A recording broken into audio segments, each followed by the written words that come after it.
Hey sports fans, here's a tip to keep in mind the next time you make your betting picks.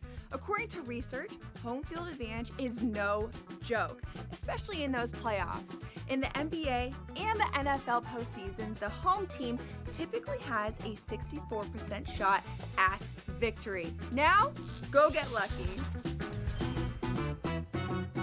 See you in Las Vegas. Let's get lucky. Anyone that's been to a sporting event, the atmosphere before a game, I think Game Time Decisions has that same exact atmosphere. This is our arena.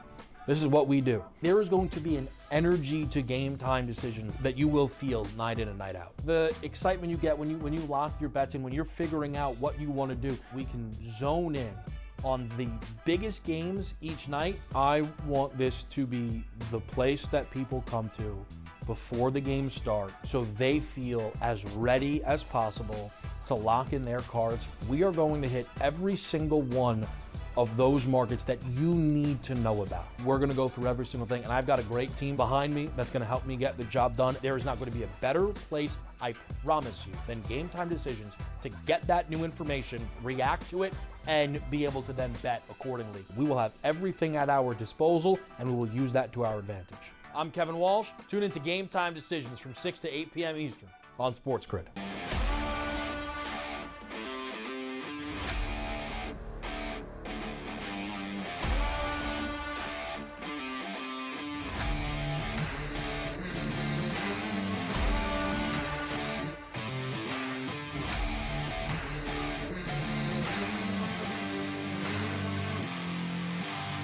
It's smarter to be on SportsGrid.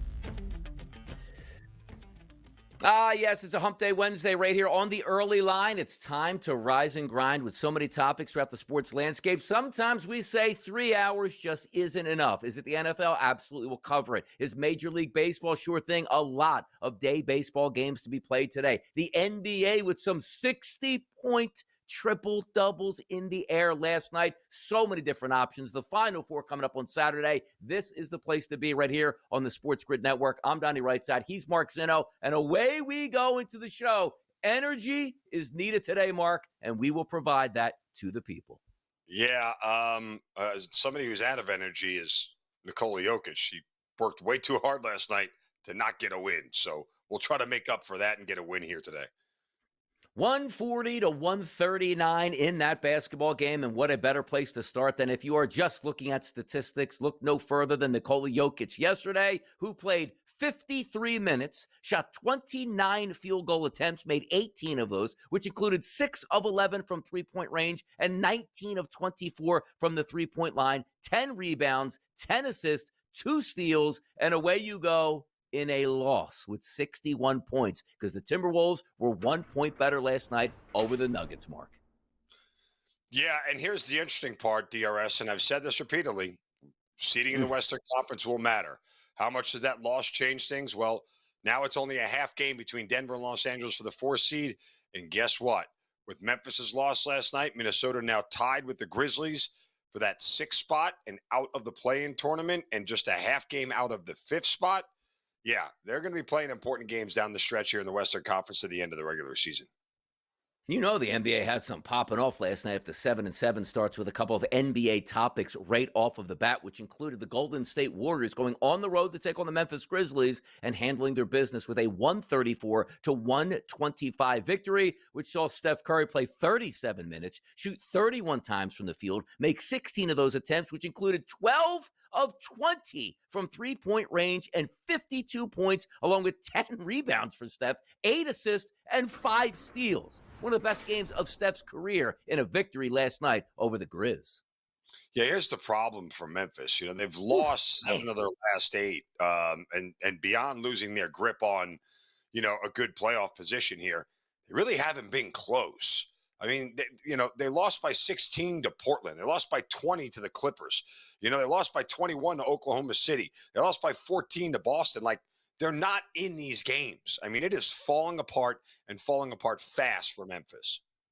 Yeah, take a look at Memphis, too. I mean, just that streak that you're hoping to hold up. You got to be better at home. They're now 44-32. Could have been that on number two seed, excuse me. And then in the first quarter last night, gave up 45 points to the road team, the Golden State Warriors. And again, Steph had an unbelievable night. He tends to do that. 23-point shots he attempted last night. It's like, I probably had an off night. No, he made 12 of those 3-point shots, which was absolutely incredible here. So let's flip it back to the NFL, who are having the owners' meetings. And boy, we're getting a lot of information out of there, which some things are getting voted on. Some things are changing here. And one of the more interesting things here that you take a look at are the first down measurements now going to Hawkeye technology, taking away the chain gang from running out to the field and measuring. I'm interested to see where people start complaining off the bat that, oh, we don't have the visuals now. How do we know it was a first down? The NFL always gives the spot to the Kansas City Chiefs.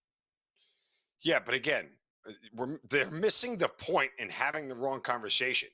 The issue hasn't been the first down markers off. The issue has been the spotting of the football. We need a chip in the football. Like, what are we doing here? We continue to have the wrong conversation about this because it's never been, oh, the chain gang got it wrong. No one's ever made that complaint. That's never been part of the issue. The issue has been, where was the ball spotted, okay, and where did it meet the first down marker? So I guess this is half of the problem, but certainly not all of it. Yeah, I don't know where, I guess you put the chip at like both noses of the football, but then we need like a chip in elbows and knees to make sure we know exactly where the knee went down and the ball was actually spotted. It's an imperfect science here, but I do miss the fact that we are not going to get that. The measurement comes out on a 4th and short and see that chain stretch and get the instant reaction. I guess it's just going to be buzzed to the ears. First down, keep it moving. Let's roll it down the field. The NFL does have a lot of things, which include the tush push to still vote on, which was tabled, and we'll get to that in just a little bit. Jerry Jones and the Dallas Cowboys, always in the spotlight, and he loves this. I'm pretty sure that Jerry Jones, has spoken to Micah Parsons' agents probably 150 times in the last 3 to 4 weeks. The fact that Jerry Jones says, I don't even know who the guy's agent is. I just talked to Micah Parsons and we'll work something out on a handshake deal. Always makes me laugh. It's always entertaining in Dallas, no doubt about it. Yeah, Jerry's been notorious for trying to go around agents for years. It's not new. It's not the way that business is supposed to be done. But players are supposed to tell the owner, nice talking to you, sir. Call my agent and then walk out of the room because that's what they're there for. That's what you're paying an agent for, not for you to negotiate the terms of it yourself. So it's commonplace practice for Jerry Jones, typically why things get done in a little bit sometimes more expedient matter, and then sometimes the exact opposite. They drag out even longer. So we'll see which one this falls into. Yeah, the emotions there, you want to keep out of it, which is what your agent doesn't get emotional. He's all about those dollar signs where Jerry picks up the phone. You know, you want to be a Cowboy for life. Don't disappoint us. We got a lot of money on the table. You know what, Jerry, you're right. Let me sign this contract. Can't have that here. So you might as well get that agent involved. That's one of the better agents in the business as well. Talking about agents, I don't know who's the agent for Aaron Rodgers right now, but we don't know what he's waiting for. Neither does Art Rooney of the Pittsburgh Steelers. Positive signs that Aaron Rodgers is going to go to the Steelers. Understand this. If you have to, ask your girlfriend or wife multiple times to do things like, hey, do you want to get married? Maybe not today. I'll get back to you. That means that person doesn't actually want to join your organization. So somehow it's either, remember Casino, the movie? Hey, look, I can't get Ginger to marry me. Well, how about I just give her a ton of jewels and money and everything? Oh, great. Now we'll get married. He doesn't want to be there. Why do the Steelers want him? I mean, because he's the best option available. I mean, Mason Rudolph is not a starting quarterback. So Mike Tomlin can tell you all he wants how comfortable he is, but he is the best option available for them. And even at that, even if Kirk Cousins was somewhat traded, I don't think Arthur Smith and his system wants Kirk Cousins running the offense there. So the bigger problem is, even if they get Aaron Rodgers, the Steelers have to still solve the long-term answer at the position of quarterback, which Aaron Rodgers doesn't do. Yeah, they're not solving anything right now with a guy that doesn't want to be their quarterback. We'll watch it play out. Chances are he probably will be that quarterback. Hey, Maryland, you got yourself a new head coach. Keep the same energy, Maryland fans here. Understand this. You stole a coach who was under contract for Texas A&M that left his team high and dry and joined your team. So make sure you have that same energy when your coach left you high and dry and went to another institution when he was under contract. How about that, Mark? Yeah, excellent point. I mean, again, people can get upset at Kevin Willard and everything else, but this is kind of the way of the gun in college sports. So you're allowed to be poached, and you can do the poaching, and that's what Maryland did here to Buzz Williams and the Texas A&M Aggies. Good for them. They get a very similar style coach, one that is very defense oriented, similar to what the Terrapins already did. It's a question of, can Buzz Williams take them from Sweet 16 to Elite 8 and beyond? There you go. Maryland's got their coach here. And how about the Dodgers? They got another win, and the Atlanta Braves have another loss under their belt. The season washing away early for the Braves, even though the Braves have played two teams that haven't lost a single baseball game on the season. Tough start for them on the West Coast. Is it the fact that the Braves have played two of the toughest teams in the National League season, or is it the fact that the Dodgers and Padres have played a bad Braves team to start the season? So, yeah, I mean, at some point in time, I told you, DRS, before we started the show, you just got to bet the Braves money line. At some point in time, when you get a big number, plus 250, you just bet the Braves money line. They're going to win a game eventually. Feels like it is. Other news out there, Alex Ovechkin, 4 goals away from passing Gretzky. Do the right thing. Like, we don't recognize Emmitt Smith in the NFL as the all-time leading rusher. That's not him. If Barry Sanders is better, Walter Payton's better, Gretzky's better than Ovechkin, retire Ovechkin. We don't want you to have this record. We'll be right back.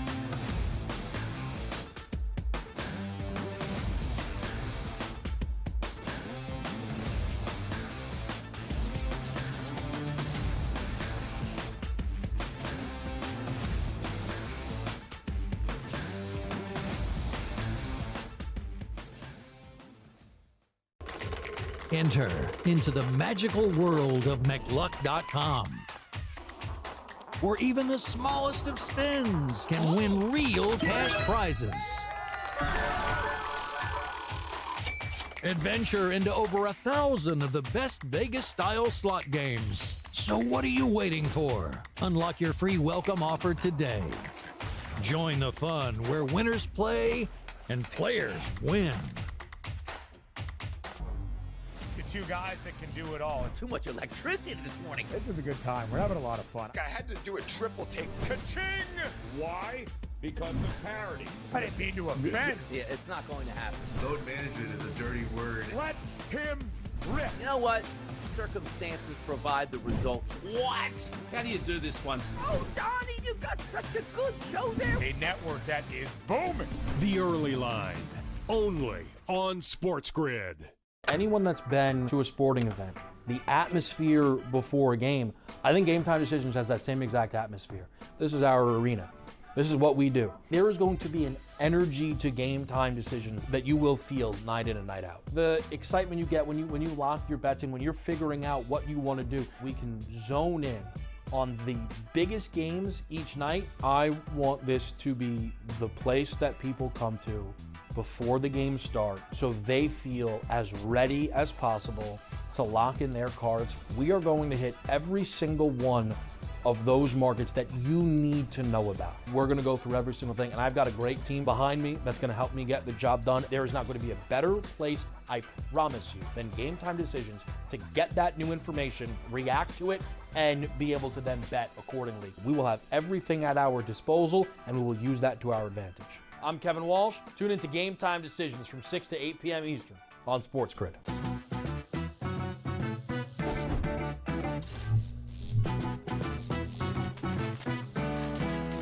Did you know sportsbooks tend to draw up tighter bet lines for events that get even more bettors, like championship games or major matchups? My tip?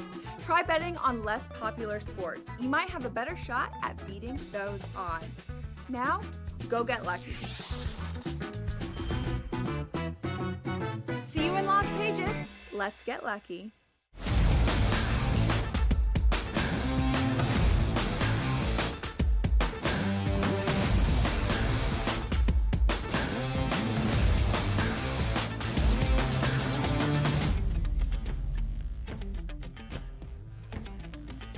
Hour number 1 in full effect right here on the Early Line, Sirius XM Channel 159, SportsGrid Network. Mark Zino, Donnie right side here. Hottest topics, we get to those first here, and that includes the Dallas Cowboys. You're always a lightning rod in sports because sometimes they have so much money, they just don't spend it correctly and understand when to pull the trigger and sign a player that they feel is a franchise guy. Dak Prescott went years and years and years, franchise tags. Now it costs more than any other player in football at the quarterback position, which is wild on a year-to-year basis where they constantly have to restructure and kick the can down the road as opposed to signing him sooner than later if you recognize he's a franchise guy. You know what also hurts? When you have a wide receiver that resets the market with CeeDee Lamb and is up top of that payroll. And then you say to yourself, well, non-quarterback, non-offensive player, defensive end. We're going to pay this guy more than any other player in NFL history, non-quarterback. Who is that? That's Micah Parsons and the Dallas Cowboys. Mark, we have a clip here from Jerry Jones talking about how he plans to go about signing Micah Parsons. You should be worrying about your ability to make it work, and you should be worried about what the player does. Does he have good enough health? Does he have enough skill to do what you're paying him the money for? The agent is not a factor here, or something to worry about. And I don't know his name. And so my point is that I'm not trying to demean him in any way, but this isn't about an agent. The agent doesn't have one thing to do with what we're doing when we get on a football field against a team. Micah does. To the degree I'm involved, I do. The people that have something to do with what we do going forward relative to our fans in football are me and the player, not the agent. And I'm not demeaning the agent. I'm just saying anybody can do this, and that's talk directly to a player. And frankly, most people that negotiate me will tell you that they were better off than negotiating with anybody, Stephen or anybody involved. So this is not uncommon. I've issued directly with as far back as Emmett, Dion, and we, by the way, maintained a relationship that lasted well after their playing days. Yeah, Jerry's not making any sense here at this point, Mark. Let me start with this question. Let's talk about from real life. Most people aren't professional athletes. That's like Jerry going well, you get a real estate agent to buy a house. He has nothing to do with the purchase of that house. You're going to live in that house. The agent's not, what is he talking about here, Mark? Your agent is designed to get you the best deal possible in legal terms, so the team isn't able to say, hey, you didn't read that fine print on page number 3 for year number 2 where you don't get paid if you miss one practice. What's he talking about, Mark? Help me out here. Yeah, well, I mean, that's kind of the point. Even if in a certain perfect world, Micah Parsons and Jerry Jones agree on 6 years, $150 million, there's so much more fine print that goes into an NFL contract, including how it's structured, including when bonuses are set, including how much money goes against the cap, that Jerry doesn't ever have a part in because he has guys on his staff who do all that work for him, right? And that's what he's paying people for. I don't think Jerry is sitting there breaking down how percentages of the cap are going to go year over year and keeping track of all this stuff because, well, at this point, as you said, it looked like he can't complete a coherent thought in a sentence beyond 2 sentences. So, yeah, I don't know how much this is true or how, excuse me, this is going to go down without agents being involved. But we've seen agents not get involved before. It never usually goes well for the player.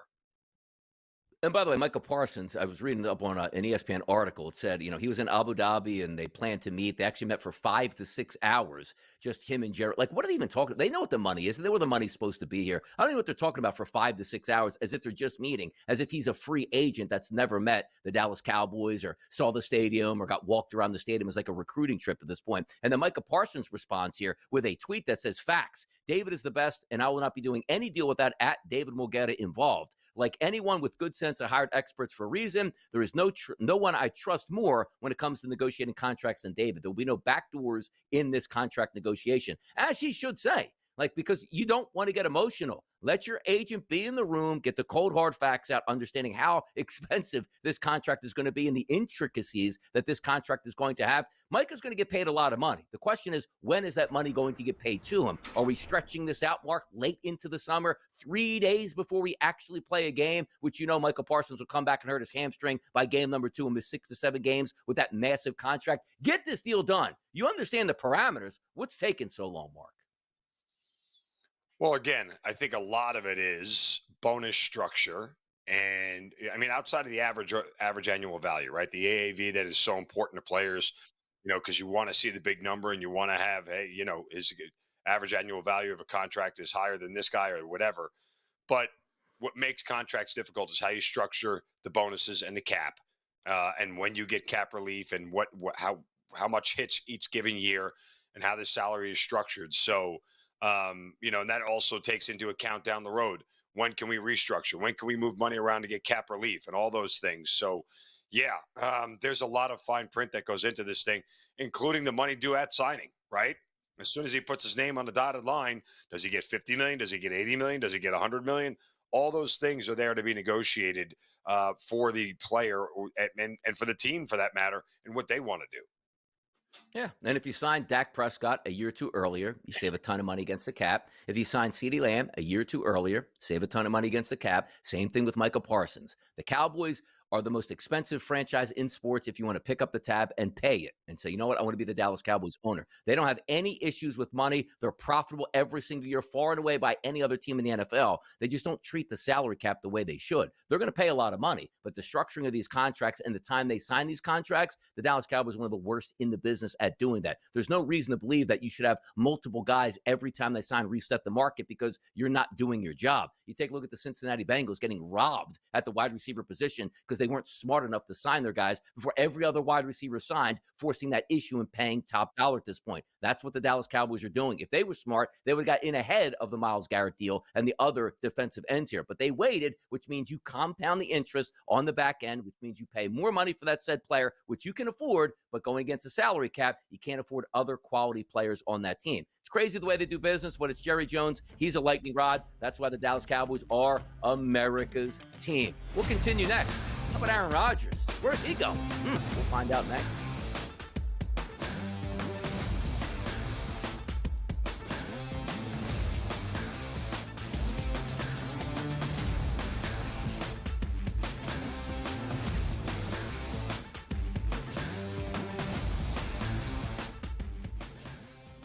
Looking for an edge in betting basketball? Injuries can make or break a game. Get insider knowledge from Dr. David Chow and the team of experts with Sick Picks at Sports Injury Central. We reveal hidden health-based advantages the sports books miss. Our doctors provide insights, and our algorithm tells you who to bet on. Spreads, props, totals, in-game bets, Sick Picks covers it all. Go to SickScore.com and sign up for Sick Picks and use the promo code SportsGrid for a free week today. The game is on. The stakes are high. But the action isn't just on the field. He's rearranging that rim. Get it inside! SportsGrid's in-game live. Your ultimate second screen experience. A little flyer, couple 15.5 point live line. Every prop, every play, every day. Anything can happen. That's complete chaos. It's smarter to be on SportsGrid. Two guys that can do it all. Too much electricity this morning. This is a good time. We're having a lot of fun. I had to do a triple take. Ka-ching! Why? Because of parity. I didn't mean to offend. Yeah, it's not going to happen. Load management is a dirty word. Let him rip. You know what? Circumstances provide the results. What? How do you do this one? Oh, Donnie, you got such a good show there. A network that is booming. The Early Line, only on SportsGrid.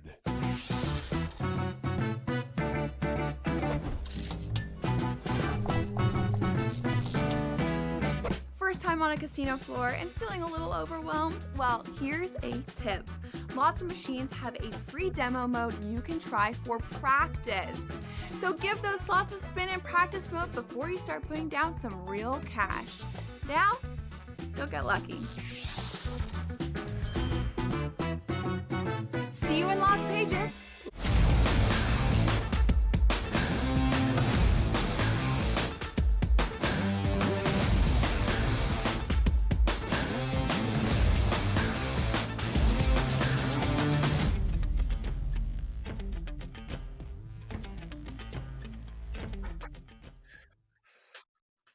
It's always fun on Wednesdays here. Matter of fact, it's fun on Mondays, Tuesdays, Wednesdays, Thursdays, and Fridays on the Early Line because the information is always fast. And also understanding this, it's a live show. So something happens in the NFL landscape, across the NHL, anything, we always bring that to you, which meant yesterday when we had the owners' meetings and we were talking about so many different things on the rule changes coming out minute to minute, hour to hour, who's voting on what and what new instances are coming into play. But since we are at the owners' meetings, which means every owner is in one one location and the press and the beat writers are there to cover them, we get to uncover nuggets that maybe you wouldn't get on a day-to-day basis from the beat writers just covering their teams in their individual cities. So as we take a look at, hey, Aaron Rodgers, I get upset with this. And not because I don't think Aaron Rodgers should go to the Steelers. I think it's a great fit. Not a great fit saying they're going to win a Super Bowl. He's the missing piece to the puzzle, but the Steelers don't have a quarterback. It's not Mason Rudolph. The Steelers have a very good team, a solid defense, wide receivers now are trading for DK, Pickens, a solid running game, decent offensive line. You just need a quarterback to pull the trigger, which Aaron Rodgers could be the quarterback to pull the trigger and get them to the playoffs. But here's what I don't understand from a perspective of Aaron Rodgers, what he is actually waiting for at this point, and then to counterpoint, what is actually taking place with the Pittsburgh Steelers behind the scenes. We had a tweet yesterday from Gary Dulac. It said, breaking.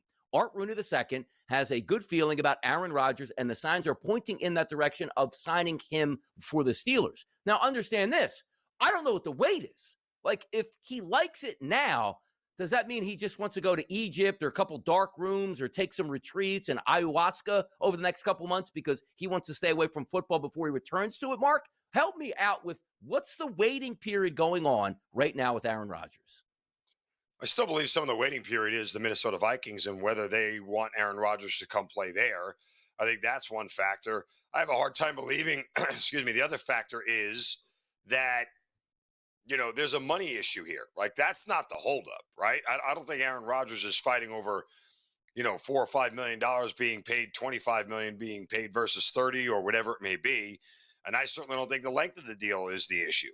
At most, it's going to be 2 years, and it would be a situation where, you know, the Steelers figure out what they're going to do probably in the second year of this deal. So when you look at Aaron Rodgers and the whole timing of this whole thing, the fact that it's pointing in that direction, or at least according to the ownership that it's pointing in that direction, tells you that maybe, you know, the Steelers have given him some sort of ultimatum. We need an answer by this date, take it or leave it kind of deal. And Rodgers may leave it, but nobody wants to be left without a seat when the music stops. And the Steelers have the sense of urgency to get this done sooner rather than later. Aaron Rodgers doesn't have to have that sense of urgency. He can wait this thing out as long as he wants. Yeah, Aaron Rodgers, I think, is like top 3 all-time in NFL history at, you know, money banked from playing in the sport. So he's going to be fine regardless of what happens. The question now is going to be, what do the Pittsburgh Steelers want to make of this? I know they're trying to exert a little bit of pressure. Hey, Mason Rudolph's there. We're fine with him. When we know they're not fine. Or, hey, look at that late first-round draft pick we had. Jalen Milroe would be fantastic as a draft pick, but that's not going to spur Aaron Rodgers. The question for me was always, what does Aaron Rodgers want out of the Pittsburgh Steelers? Because we get excited as fans where, let's just say, the thought process behind Aaron Rodgers was, just get me to the Steelers. Sign me to a vet minimum. We open up 4-1, tear that up, give me a long-term deal, let's get busy. But I promise you, I'll be worth my weight in gold. Well, now it feels like Aaron Rodgers like, I don't like that scenario all that much in Pittsburgh. Boy, I wanted to go to Minnesota. You pay me $45 million a year over the next 2 years. Yeah, I'll come play for the Steelers. Like, what's the objective and the sense of urgency for Aaron Rodgers just to be a football player and prove it on the field, Mark?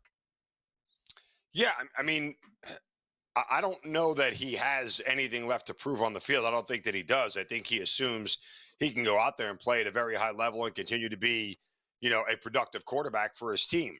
Again, you look at the numbers last year, DRS, for the Jets, they were not bad. I don't think Aaron Rodgers' play was the reason why the Jets struggled as much as they did. I mean, he didn't play incredible, but he didn't play poorly by any stretch of the imagination. So he's still got a little bit of game left in him. I don't think he's really concerned about anything other than the right fit, the right situation, the right, you know, teammates and locker room that he wants to be in to finish out his career. I want him to go to the Steelers. It's a great talking point. It adds leverage to, hey, this could be exciting. Whereas opposed to you get a Russell Wilson back with the Steelers, or they had a Justin Fields back. It doesn't move the needle all that much because he is going to be a lightning rod wherever he goes. I'm just interested to see how quickly this comes up because you do have time. We don't have OTAs. Where you want that quarterback and understanding who that is, got to be marked before the draft. Like a couple weeks to the NFL draft this month taking place in April. You can't go into that saying, well, we don't know if we have Aaron Rodgers or not. We might as well draft a quarterback and get on with our future, only for Aaron Rodgers to sign a couple days later. Then the quarterback position where he drafted in the first round gets pushed back a couple years. It's a mess right now for the Steelers and Aaron Rodgers. More football talk from the owners' meetings coming up next.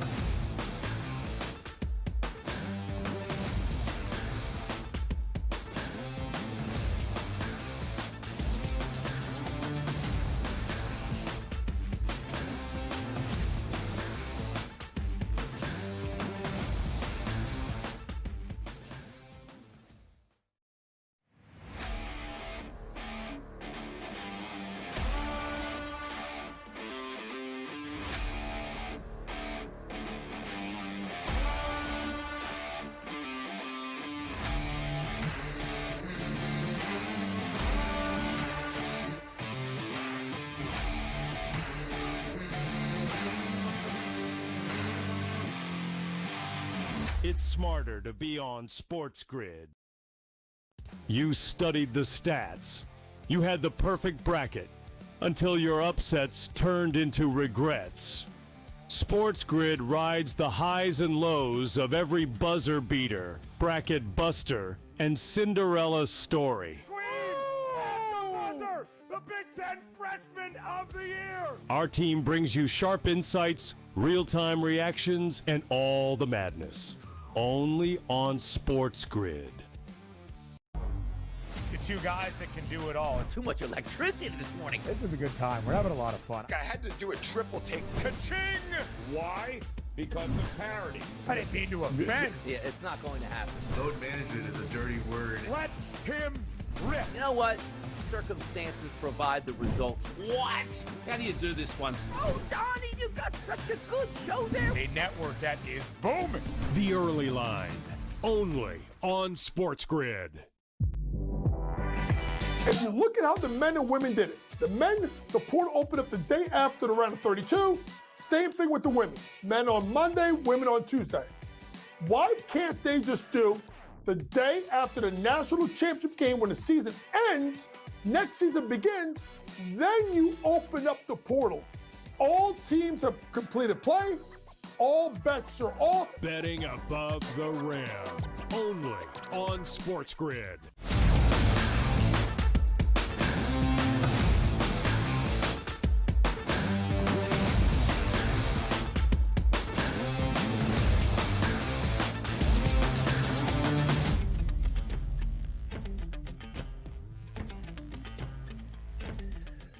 Fast and furious yesterday at the NFL owners' meetings. It felt like one by one in the morning, we were getting things voted on to be approved, things being tabled, and things being declined. So to get the people updated, Mark Zino, on exactly what was going on in the NFL, we're going to go thing by thing on what we think the NFL maybe should have done, agreed with, or disagreed with. First off, I know we had a disagreement yesterday in the regular season overtime format, which the Eagles put up, and they got the change, but the Eagles also wanted a full 15 minutes as opposed to 10 minutes now in the current overtime session. The one change we'll get, we're of a playoff format. Each team gets to have the football once regardless of the other team scoring a field goal, touchdown, turning the football over, whatever it may be. Regular season overtime has changed, Mark. And do you like it or dislike it? I hate it. I despise it. I think it's the dumbest thing in the world. Why do both teams? So we went from, hey, flip a coin and play ball, which is the best and smartest and easiest way to do it, to, okay, well, you can't just kick a field goal. You have to score a touchdown. Then we went to, oh, both teams get to touch the ball at least once. Now we've gone to, oh, it doesn't matter if you score, when you score, the other team gets a score. And then if they match you, then we go back to the original version of then you can't kick a field goal, or then you have to score a touchdown. And then we go back to that version. And before that, we end up in sudden death again. So stupid. It's stop tinkering with this stuff. Flip a coin, go play ball. This is not difficult. This is so stupid. The NFL has made overtime a joke. It's ridiculous.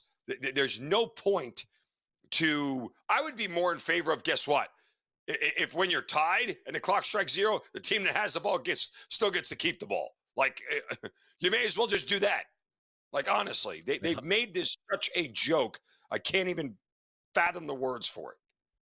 Like back in the day, Texas high school football, where state championships were divided by a tie game where who had the most first downs in a game won the state championship if it was a tie. Now, going to extras, you have 60 minutes basically to win or lose a football game. Extra time, you sort of leave that up in the air. I don't mind the rules per se itself. I actually wanted a full 15 minutes as opposed to the first team gets it, runs it all the way down, then you have a minute and 30 seconds to do something with the football. We'll probably also end up with a little bit more ties than not, since one team could score a touchdown, eat up 7 minutes. The other team goes down quickly. It leaves the other team after a touchdown with 32 seconds left on the clock to do nothing with the football. So watch out for that. I don't think in the grand scheme of things it's all that big of a change itself. I don't mind it. Mark doesn't like it here. It's just the way it is here. How about the adjusted dynamic kickoff, which I like? The old school kickoff, we're never going to get that back. Wedge busters, all that stuff, the stuff we loved. Long kick returns because the kickers didn't have a strong enough leg, so the other team would automatically return it. I was watching games, and I said it yesterday on radio, Mark. Go back to the 80s and the early 90s. Like just watching old Philadelphia Eagles highlights like Roger Rujek, 62 kickoffs, 4 touchbacks on the season. We're never going back to that. So at least this brings the returns back into play, because the penalty for kicking the football in the back of the end zone or into the stands results in a touchback, which brings it to the 35-yard line now. Expectations, Mark, 60 to 70% more returns this coming year. Come on, more action, Mark. You got to like that. It's more. No, I don't care. I'm not here for kick returns. I don't. Again, especially from a betting perspective, there is nothing worse in betting in a football game, particularly in under, and having a kickoff return for a touchdown. It's just, I mean, again, I get the point. They don't want to make the play boring, right? And you don't want to make it transactional where I score a touchdown and then, we could just eliminate the kickoff altogether. Give the other team the ball in the 30 and let's start. Now you're going to penalize teams for having a kicker who's strong enough to kick the ball to the back of the end zone. Again, why are we penalizing teams for having better players who can do things that not every other player can do? That's the point of it.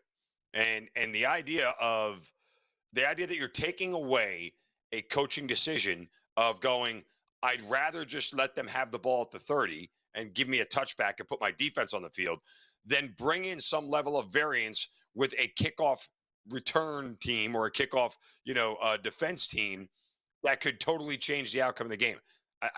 Again, you're punishing teams for having kickers who are good, and then you're taking coaching decisions out of coaches' hands by forcing them to put together a return play. And I don't advocate for that. Well, the only thing would have been different where they just take the play out of football and put the third ball on the 35-yard line with no return. Cool. So that was the thing. It's almost like it turned into a ceremony on the kickoff, which, again, I love it. More offense. You give every team, because the one thing I always joke about is I used to get angry when teams would bring the ball out of the end zone, because half the time you returned it to the 19-yard line, not even the 25, and you got a penalty, which puts you inside the 10-yard line. So I don't mind it. And I was always with, hey, you know what? If you want to remove that out of football, like even the extra point, and just say you can go for 2-point conversion, or you can just accept the full 7 points and away we go, I'm fine with that. But they don't want that to be a ceremonial play anymore. So it just brings a little bit more action into the environment, which, again, I'm okay with. Because I like points, I like entertainment. The one thing I didn't like was the kickoff rule where you didn't have to watch any kickoff. Every kicker just put it in the back of the end zone. And what was the actual point of the kickoff there? So they're saying, you know what? We'll give you the kickoff, but we're going to take a few things away and penalize you if you just want to kick the ball into the back of the end zone. How about replay assistant expansion? Here's the interesting part, Mark. Throw a flag there. Face mask, 15 yards, and an automatic first down. You get buzzed down. Oh, no, there was no face mask there. We take it away. We like that as professional, sports watchers, handicappers, and bettors. But hear me out on this.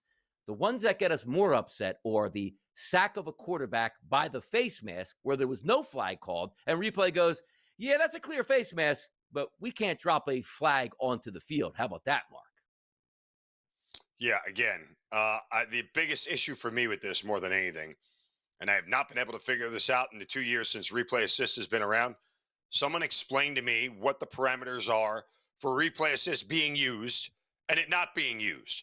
How come there are certain plays where it was buzzed down and fixed immediately, and there are certain plays where there was no help? I have no idea when replay assist can be used, what needs to happen to trigger a replay assist, and that's the part that is arbitrary and unfair, and it confuses the viewer. I've seen it too many times last year where it's like, why can't they just buzz down and fix that? Nope, coach has got to use a challenge. Why don't they buzz down and fix that? Nope, we're just going to continue to play what it is and let the call on the field stand. I have no idea when replay assist happens. The NFL continues to refuse to look at this and go, we just want the call right every time. Whatever we need to do to get there, we just want the call right every time. It's not hard. It's not difficult.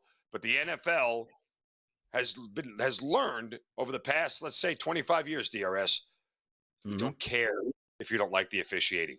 We don't care if the officiating isn't any good. And we don't care if the officiating changes the outcome of a game, because guess what? You're all going to watch the next week, and we know it. So we don't have to care.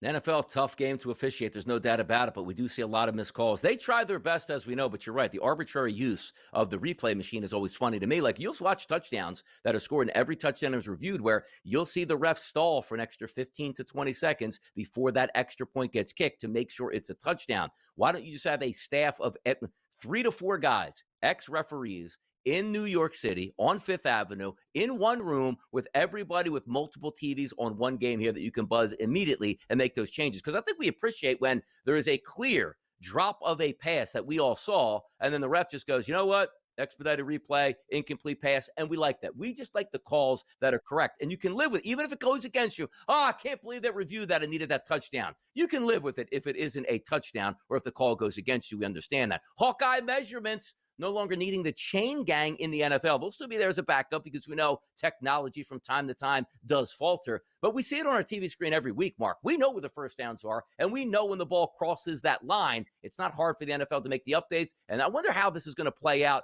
And if it's just a faster game and they just place it and move on and get buzzed, it'll be interesting to see the implementation of the Hawkeye rules. Again, the NFL is not solving the correct problem. The correct problem has never been the chain gang.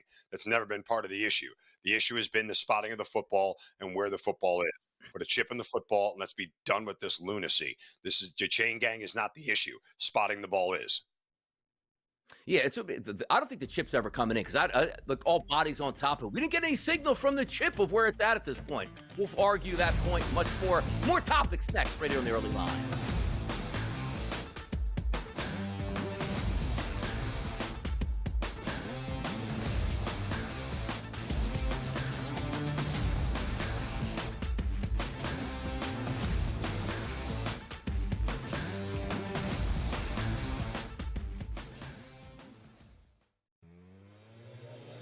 The team we expected to be a national championship frontrunner all season long and even before the big dance.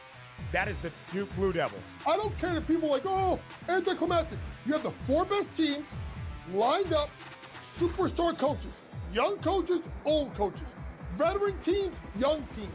This has got a lot of great storylines heading to the Final Four this weekend. Only on SportsGrid. Anyone that's been to a sporting event, the atmosphere before a game, I think Game Time Decisions has that same exact atmosphere. This is our arena.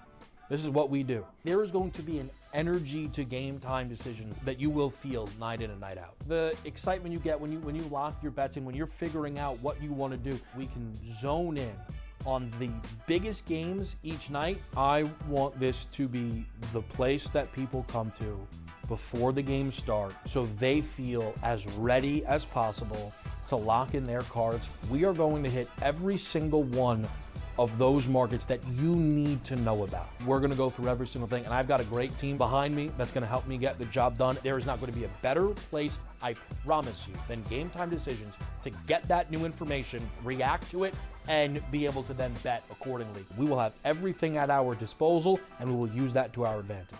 I'm Kevin Walsh. Tune into Game Time Decisions from 6 to 8 p.m. Eastern on SportsGrid.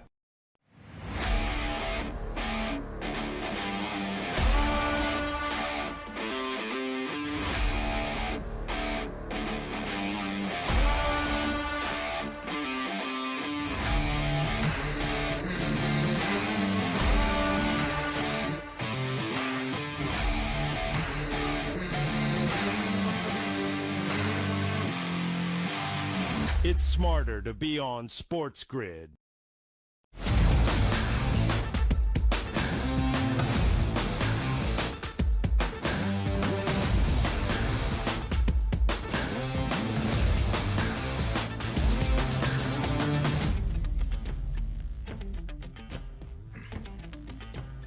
Right back at it, having some fun, talking some NFL action. Donnie Right Side, Mark Zinn on a Wednesday morning. The place to be, the SportsGrid Network. You know the deal. You're listening live, Sirius XM Channel 159. You're out there taking a look at what's going on social media-wise. We're an interactive show. It's what we love. And when the information comes to us live, we bring that information directly to you. And yesterday, boy, oh boy, every few minutes we were getting updates from the owners' meeting, which included the tush push. When was that going to be voted on? Oh, my goodness. Approved, disapproved, out.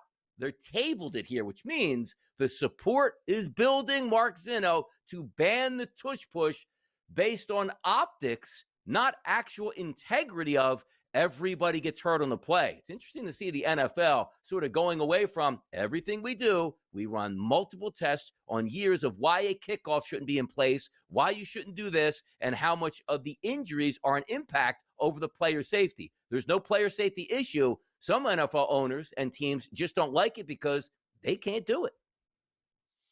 Yeah, I mean, look, it's interesting that it got tabled. To your point, I Yeah. think, did it get tabled because they need more information, or did it get tabled because there's an agenda to try and get it out and they didn't have the votes, and now they need an extra 3 months to sort of Yes. sway NFL owners to give the votes in the direction that Roger Goodell and company wanted to go? That may be the only tinfoil hat conspiracy theory that I have here. They didn't vote on it now because they didn't have enough votes to ban it, and they're going to need some more time to figure out how they're going to get that done. I think that's about all this really smells of. Yeah, from an Eagles perspective, like Jeffrey Lurie, I thought brought a pretty good, like, Howard Roseman's been out in the forefront there. He's on the competition committee, but he's basically saying we invest so much money in our offensive line, and we drafted a quarterback that can squat 600 pounds and is very athletic. This is what we do. Just because you don't invest in your offensive line or your quarterback doesn't mean we should be penalized for it. And I agree, because it's not a slippery slope, but I always like to play the devil's advocate. Like, hey, man, you got an unbelievable blitz that you overload the right side of our offensive line. If I don't have that on my defense, why can't I just take that play away? Because it is safety. My quarterback is exposed every play. You're sacking him repeatedly. That's not fair. Like, you can get down that slippery slope. I do think now, with it being tabled, it's probably going to be banned. And then the Eagles just have the regular quarterback sneak, which will probably work just fine. And away you go into that. So we'll see when that comes up. But tabled to, I believe, until May. But that usually means they're trying to gather the support here, and it's close where they have a chance to actually ban the play. The playoff format has been tabled as well. I will always disagree with this. Divisions in the NFL need to mean something, Mark. If you win your division, you automatically go to the playoffs and you get a home game. That's what we do. Does anybody ever talk about the divisions, Mark, in the NBA, where it's like, look at the rivalries? What rivalries? You couldn't name which team is in any division in the NBA or why that even matters. So I'm glad we are in agreement to this, because sometimes you just like tradition where a division game means more than a non-division game. I love that. And here's the thing. If you'd like to change the playoff format, you have to change the schedule format, which means you're not going to play everybody in your division twice. There's a reason why you're winning your division matters, and you play those teams the most. It goes beyond geography. It goes to the fact that the schedule is balanced or unbalanced to the fact that you play your division opponents more. So therefore, winning your division means more, and you deserve a home playoff game for it. And I don't care if that's at 8-1, or now 7-9, or what is it, 7-10-1, whatever, how many games, whatever we got. I don't care if it's below 500. If you win your division, you get a home playoff game. I'm totally fine with that. Always have been. The winning of the division and the playoff format is a direct reflection of the regular season schedule. Why does the NBA change it? Because, again, they leveled the schedule, right? You still play 2 in the other conference, but you don't play all those division games like you used to, so it doesn't matter anymore. If you'd like to do that in the NFL, fine. Then you play all your teams in your division once, and your record goes based off of where you finished last year and the top opponents before. So I don't think the NFL is ever going to go to that, because they like the division rivalries and they mean a lot and they're good television ratings. Ravens, Steelers matters. Cowboys, Eagles matters. Niners, Rams matters. Like, all those things matter. So that's why they're going to keep it this way. Exactly. And it's easy. Like, you can point to your football team or your favorite team. The pathway, good. We have 3 division games to end the season. If we win them, we can win the division and we can make the playoffs. It's just like, if you didn't do that, then you might as well not have any divisions at all, as Mark's saying. Just go into a random popcorn generator. Like, okay, here's your schedule. Best 7 teams record-wise in the NFC or AFC make the playoffs. Keep the divisions, keep the rivalries. Otherwise, what's the point of actually having divisions at this point right now? Another penalty proposal, which failed, which I get a kick out of, it's the Lions. And here we go again. Like, what are the teams that are upset about the tush push? They can't actually do the tush push with efficiency. So let's take it away. You take a look at the Lions. Well, we don't think that if it's 3rd and 11, that a 5-yard illegal contact penalty should lead to a first down. So you dig into the numbers and go, oh, the Detroit Lions have had that penalty called on them more than anybody else. They're just upset the way they play defense. They want that taken away. I always get a chuckle out of that, Mark. I do think that there are too many defensive penalties that net an automatic first down. I would agree with that generally. And I understand why teams, or why the NFL does that, because it creates more offense, creates more first downs and more points. As you said, that's what most people like. But again, I beyond the Lions specific numbers, there are a lot. There's way too many penalties, in my opinion, that negate or result in an automatic first down. The one penalty I think that needs to be reviewed religiously is the ineligible man downfield on these RPO screen passes. Like it's on. You want to.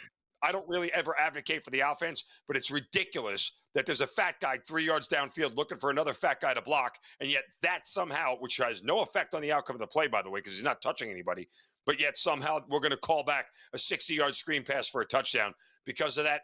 That's ridiculous. If he's not engaged with another player, it should not be a penalty, and there's no reason for it to do so. And I'd like to go back real quick to the tush-push ban, as you mentioned earlier, because I think this is worth mentioning. As you said, teams, once they ban this, will go back to the regular old-fashioned QB sneak. You know, I don't want to remind everybody of this. Before the tush-push was around, 3rd and 1 and 4th and 1 quarterback sneaks, and this was done over like 20-year study, resulted in a first down over 86% of the time. Correct. Tush-push isn't the problem. It's that coaches just stop doing it, right? We want to be in shotgun on 4th and 1 and a 5-wide receiver set instead of taking my 6'3" quarterback and making him fall forward 2 feet to go get a first down. This isn't, and this is more reason to keep the tush-push in, because this is just about Tom Brady. Brady was extremely slow and unathletic. Unbelievable at the quarterback sneak. You can do it, people. We'll talk NBA next.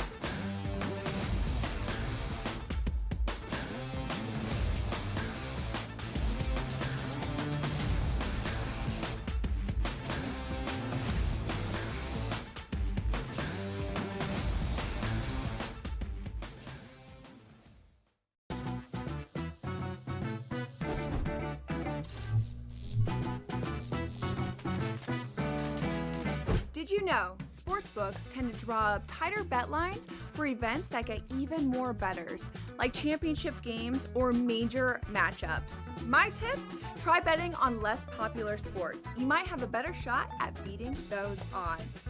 Now, go get lucky. See you in Las Vegas. Let's get lucky. The team we expected to be a national championship frontrunner all season long and even before the big dance.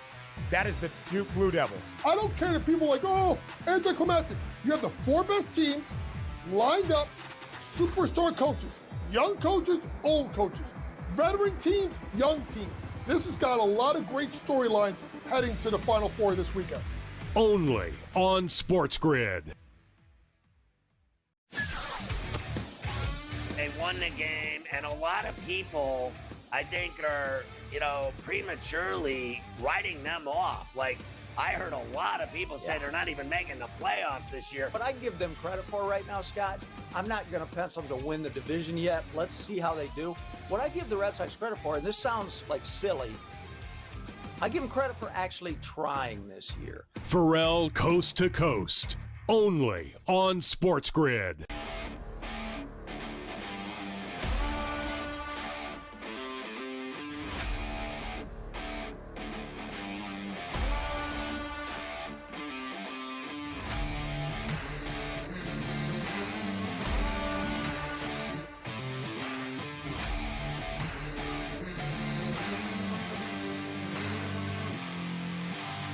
It's smarter to be on SportsGrid.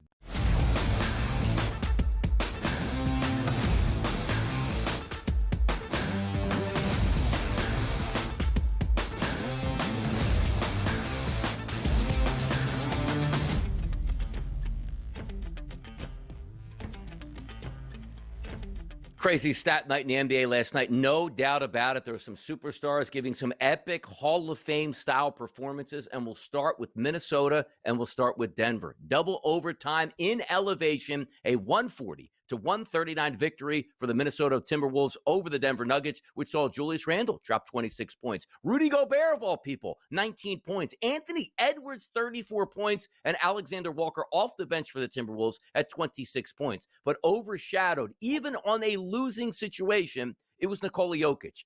53 minutes played, 61 points, and a triple-double in that game in a loss, Mark Zinno, to the Timberwolves. Yeah.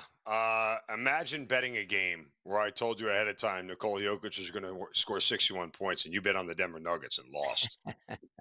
Denver Nuggets money line, no less, and lost. That's a tough pill to swallow. Again, I think in the bigger impact of this thing, outside of the incredible performance from Jokic, I keep talking about the standings in the Western Conference and how much they're going to matter when it comes to seeding. I mean, that loss, again, changed things dynamically for Denver, who, again, Houston lost their last game, so they'd be one game out of the 2 seed. Now they're only a half game out of the 4 seed, of falling back to the 4 seed. And conversely for Minnesota, they're a half game out of being the 5 seed from the 7. So that was a huge loss last night for the Nuggets and a big win for the Minnesota Timberwolves. It certainly was. And you take a look and say to yourself, like, ooh, Jokic, one of those MVP contenders. Let me run to the FanDuel Sportsbook. He's got to now be the favorite to win the MVP. And I see the numbers where SGA, Shai Gilgeous-Alexander, is minus 4,000, regardless of a 61-point triple-double last night. Maybe it would have been the favorite, Mark, if they won 140 to 139. But it looks like it's automatically going to be SGA's, regardless of what Jokic does down the stretch. Let me ask you this question. Like, let's just say the Nuggets do play up the string, final 10 games of the season, and Jokic gets 3 straight 50-point triple-doubles. Still can't be the MVP in your mind? I mean, he could be in mind. Again, yes, the answer is yes. The problem is people who vote for MVPs now across professional sports are all idiots. They're stupid, and they use the wrong parameters. Oh, Jokic won 2. Well, we can't vote for him for 3rd. No, actually, you can. Like, you can, and you should, because if that's what the numbers he's averaging, yeah, you absolutely should. And again, they do this thing where it becomes a team award. I get how good the Thunder are. I get how good SGA is. Those 2 things have nothing to do together with voting for MVP. Only one of those things matters. And so when it comes to voting for MVP now, it's incredibly tough to figure out and tell what people are going to do. I would think that those odds don't reflect. I would hope those odds don't reflect how the vote actually goes. It shouldn't be like, oh, Jokic got 1 first place vote, because that's what those odds like they would denote. Yeah, that's what it looks like here. Only a couple of games left in the season, so not a lot of time to change it. But if you're going to change it anyway, a 61-point triple-double usually helps your cause. How about the Golden State Warriors and the Memphis Grizzlies? The Grizzlies are sliding the Warriors since making the trade for Jimmy Butler. A much better ball club at this point. They win that game by 9 points yesterday on the road, which included another epic performance by a future Hall of Famer. Steph Curry, 37 minutes, 16 of 31 from the floor, 12 of 20 from three-point range, a perfect 8 for 8 from the free throw line, 10 rebounds, 8 assists, 5 steals, and a block, and 52 points scored. An epic night for the Warriors, Steph Curry. Yeah, again, and I'll keep going back to the seeding here. The Warriors currently sit in 5th. They're a half game in front of Memphis and Minnesota and a full game in front of the Clippers. So Golden State needing to get every win they can, because one loss could put them back to 8th. Speaking of losses, well, the Rivers has been doing that a lot of that as of late. Now 4 in a row, 7 of 8, 8 of 10, and they haven't been really close in any of these games. That's the problem. They're just getting their doors blown off of late. They're now tied with the Timberwolves for the 6th spot or the 7th spot, a half game out of 8th. It's not a good position here for the Grizzlies, who are losing their grip on what looked like to be a very successful season. It's wild, the slip for them, because they're 2-8 in their last 10 games. Most teams in the top, let's just say 6, are playing good basketball, at least 500 or better. You were looking at a team in the Memphis Grizzlies that said, you know what? We should be able to handle the Rockets. We have more vets on our team. We'll take them down. The Rockets now sit in 2nd place. And today, the Memphis Grizzlies in 6th place in a virtual tie with the Timberwolves and the Clippers, who are 2 pretty good ball clubs themselves. You can find yourself in that, hey, we're going to get the 2 seed and try to win an NBA championship too. We might only be playing 1 or 2 games in the playoffs, because we're actually in the play-in round and not in the true playoffs to even start. It's a wild fall here for the Memphis Grizzlies. Maybe something changes. It used to be, Mark, the calling card of the Grizzlies was, we're going to play great defense. That's not the case anymore. I'd say we're not the case. Hour number 1 in the book. Hour number 2 up next. Major League Baseball talk right here on the Early Line.